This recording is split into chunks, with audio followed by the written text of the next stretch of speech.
Olá, pessoal. Professor Marcelo Honório. Vamos agora fazer a correção da questão 44 da prova azul do processo seletivo promovido para selecionar os candidatos da Escola de Aprendizes de Marinheiros no ano de 2023. Vamos lá? Observe as reações abaixo. Óxido de cálcio mais água formando hidróxido de cálcio. Nitrito de amônio se decompondo, formando nitrogênio gasoso e água. E zinco metálico reagindo com sulfato de cobre, formando cobre metálico e sulfato de zinco. Assinale a opção que apresenta a denominação das reações 1, 2 e 3, respectivamente. Então, temos as seguintes opções. Opção A, dupla troca, decomposição e simples troca.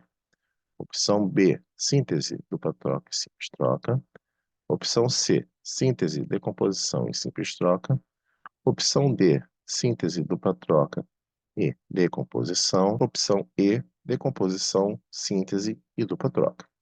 Então, para responder esta questão, nós temos que analisar cada um dos itens e começar o processo de eliminação. Então, na primeira equação, que é o do óxido de cálcio, reagindo com a água e formando o hidróxido de cálcio, eu tenho dois reagentes formando um único produto. Se eu tenho um reagente A mais um outro reagente B e formando um único produto C, reagentes são todos os que vêm antes da seta. E produto é tudo que vem depois. Neste caso, como eu tenho dois reagentes e um único produto, eu tenho um processo que a gente chama de síntese. Se eu tenho esse processo, então eu já posso eliminar a opção a opção E. Então, síntese. A segunda reação, eu tenho um único reagente que gera dois produtos. Então, se eu tenho um reagente A que forma dois ou mais produtos, então esse é um processo que a gente chama de decomposição,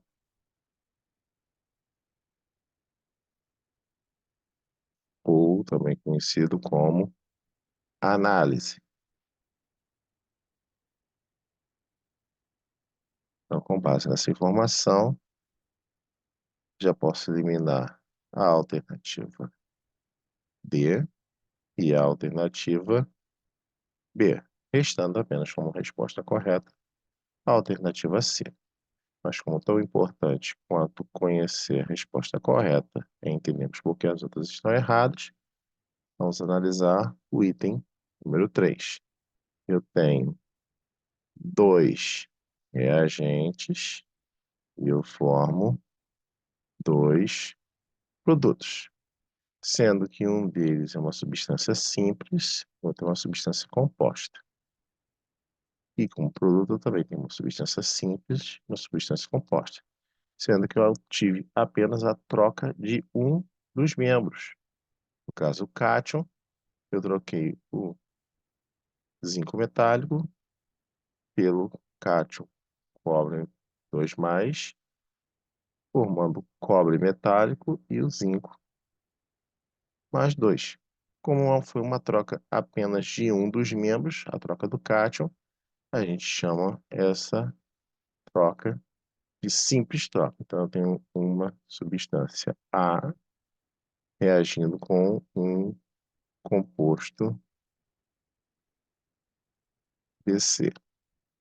Eu vou ter a troca de um dos membros, vou gerar o produto B, no caso, e um composto AC.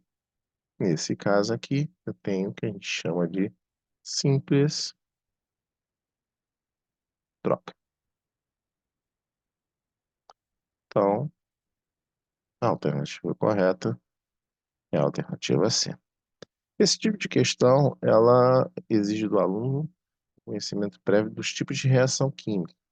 Então, ele precisa treinar esse tipo de análise para ele chegar numa questão como essa e ter segurança para responder. Não que seja complicado, mas quando você tem atenção, processo seletivo, tempo restrito, acontece muito de questões simples se tornarem questões que o candidato erra por conta de nervosismo, por conta de uma série de fatores, como eu citei, que acabam acarretando na perda de uma pontuação que, ao olhar de quem está de fora do processo, parece uma questão que não merecia ter tanta preocupação. Mas não existe questão fácil quando você está fazendo processo seletivo. Todas as questões têm o mesmo grau de importância, porque elas valem ponto. E são esses pontos que vão fazer a diferença entre você ser aprovado aprovado e classificado. E é isso, pessoal. Vejo vocês no próximo vídeo.